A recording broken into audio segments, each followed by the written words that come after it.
the 13th, Part 2. It is Friday the 13th, and in honor of this day, I thought it'd be a perfect way to talk about Friday the 13th Part 2.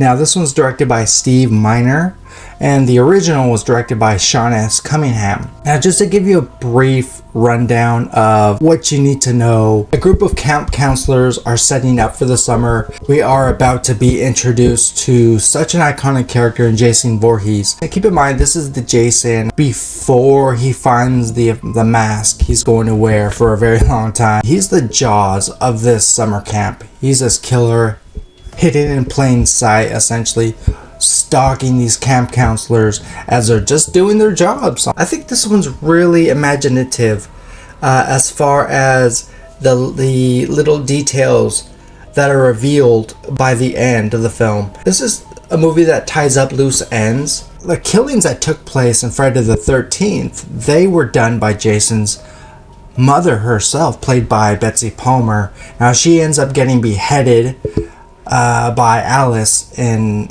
the first film.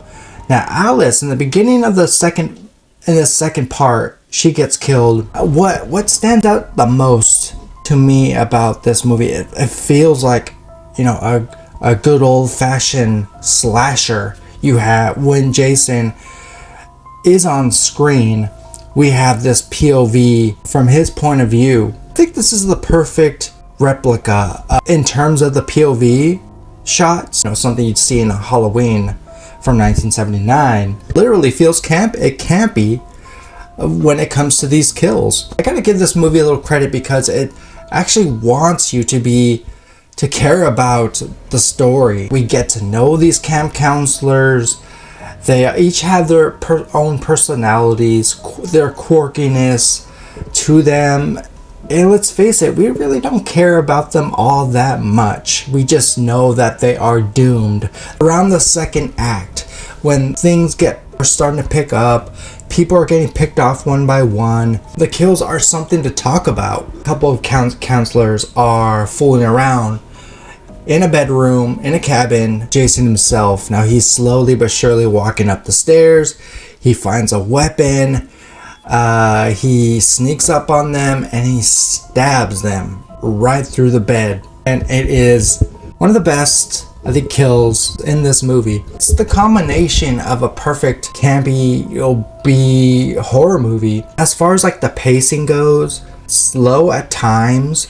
The first few entries of Friday the 13th, it convincingly gives the audience backstory of the legend of this Camp Crystal Lake. It's known as, you know, Camp Blood.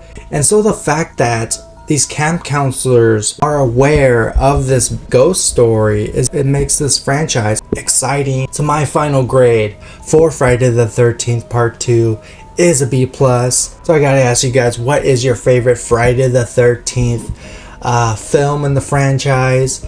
Do you have a favorite Jason kill? Let me know in those comments below. Thank you guys for joining me here on Dark Room Reviews. Look forward to more content very soon.